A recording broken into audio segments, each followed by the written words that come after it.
Hello, people of YouTube. My name is Steve Gray. This is Gray's Guitars, and thank you for watching. Today, we're going to be talking about a new baritone by D'Angelico, if I'm hopefully pronouncing the name right. I watched a video of a guy playing the thing first, so I'm going to assume I am. For those of you that don't know, D'Angelico, typically they have Gibson scale length, so it's going to be your 24 and 3/4. A lot of people do not like the headstocks on these guitars. They are typically in that $1,500 range, so definitely not for everybody. But I think this is a good type of guitar that I've never really talked about on my channel before, and I figured, what the heck, everybody seems to be loving on baritones right now. A lot of people are using them, especially in more metal bands. Although I don't know if these specific guitars are necessarily going to be good for that, because one of these looks super jazzy, the other might be good for metal. But if you're looking at the pickguard says otherwise. I listened to a demo of one of their guitars, and they didn't really go full metal with it. They went more classic rock with it, which is there's really nothing wrong with that. But when I think baritone, I think kind of heavy metal. At least that's where I go anyway. So D'Angelico enters the baritone guitar market for the first time ever with two luxurious new models, the Deluxe SS Baritone and the Deluxe Atlantic Baritone models that mark the first time the storied brand has dipped its toes in long-scaled waters. May come to a surprise that the electric guitar and acoustic guitar specialist D'Angelico has never produced a baritone guitar in its entire history. That's right, since it was established in 1932 by John D'Angelico, the company has never dipped its toes into the long-scale waters that many of its peers are currently swimming lengths through.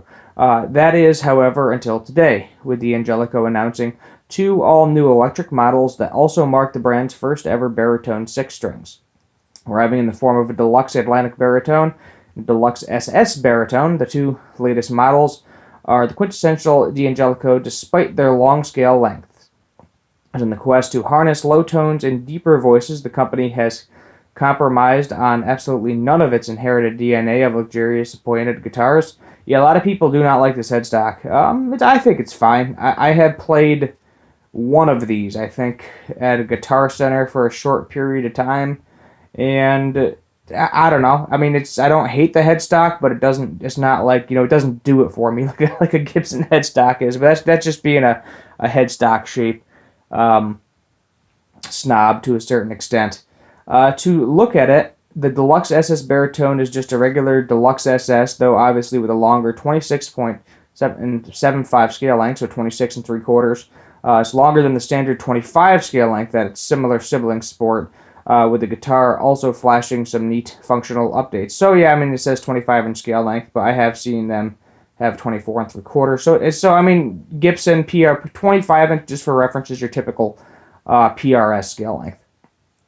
The undersized semi-hollow body is still laminated maple and 3-piece maple, walnut, maple neck with ebony fretboard, also taken from the regular Deluxe SS. Other unsurprising specs include mother of pearl split block inlays, 3-ply board binding, and a standard D'Angelico headstock. It shakes things up the electric department, though, coming loaded with two Seymour Duncan D'Angelico Divine Dane P90s, as opposed to familiar Seymour Duncan Set Lovers A4 humbuckers. Those are P90s? Okay, yeah, that is a P90. Dog-eared P90. What am I thinking? As opposed to the regular version. Available in satin honey and satin trans white.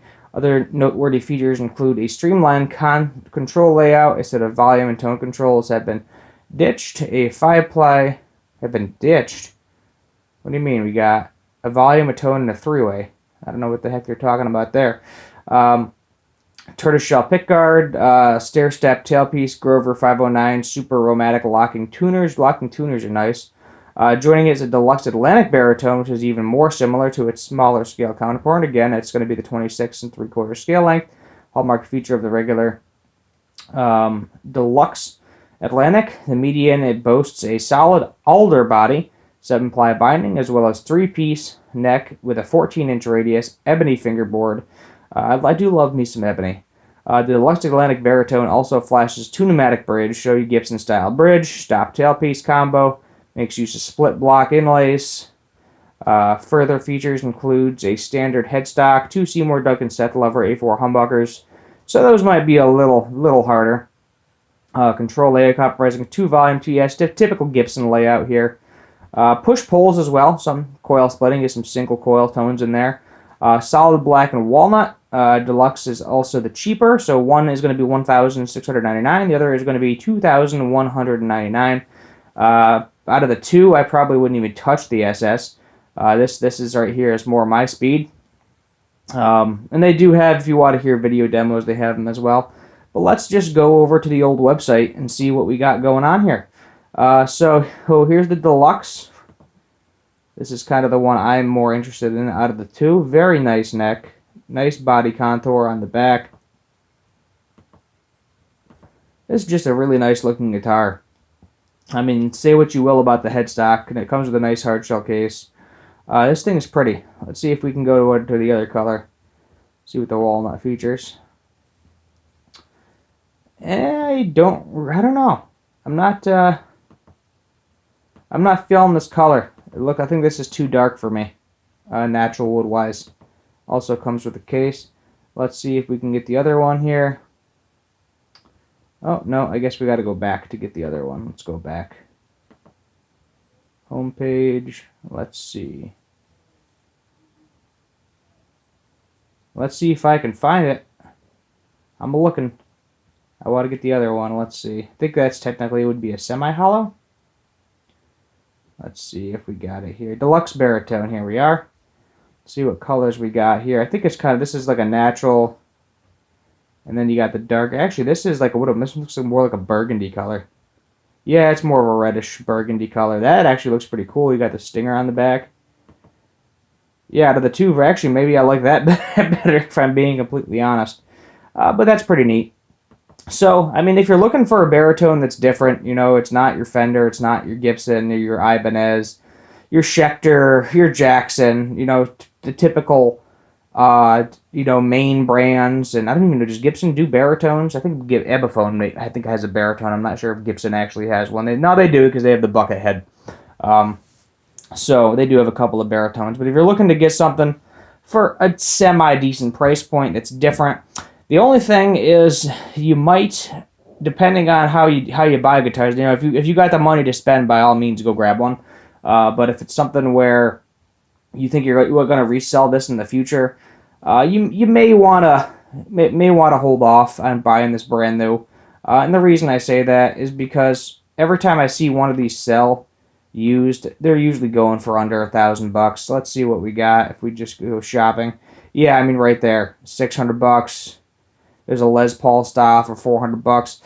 Unfortunately, the resale value of these just isn't there because I don't know why. I mean, as I said, the one I played seems like a decent guitar. I mean, I don't have enough experience with them. There's one right there for even cheaper. Pawn USA or Pawn America. I never heard of that website before, so be wary of that website. Musician's Friends right there on sale. You know, they're trying to get rid of this thing. But I'm assuming, let's just do guitars in general, and let's see if we have like a cheaper price point, or I can, let's see if I can filter it. I don't know what the heck the point of that is, Siri bot. I wish it would go by price point. But, yeah, I mean, it looks like a lot of the stuff, as I said, it's in the $1,500 range, but when you go to resell it, you're not getting your money out of it, unfortunately. It's not going to happen. I mean, I wish it would allow me to, I guess there are some cheaper models, so you go into the acoustics, you know, you get the $1,000 or so. But, I mean, from what I'm seeing, everything is $1,000 and up for the majority of it. I mean, yeah, I'm sure there's some cheaper models in there, too, but it's a mix. These are, as I said, you know, I gave you the price points. But interesting guitar, another cool baritone.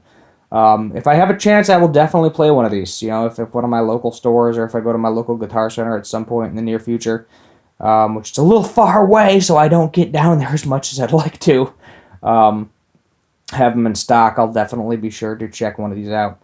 But there you have it. That's where we're going to end it. There are the specifications. There are these guitars. Let me know your thoughts in the comments down below and what you want to see for future guitar and music-related content. My name is Steve Gray. Thank you for watching, and as always, have a good one.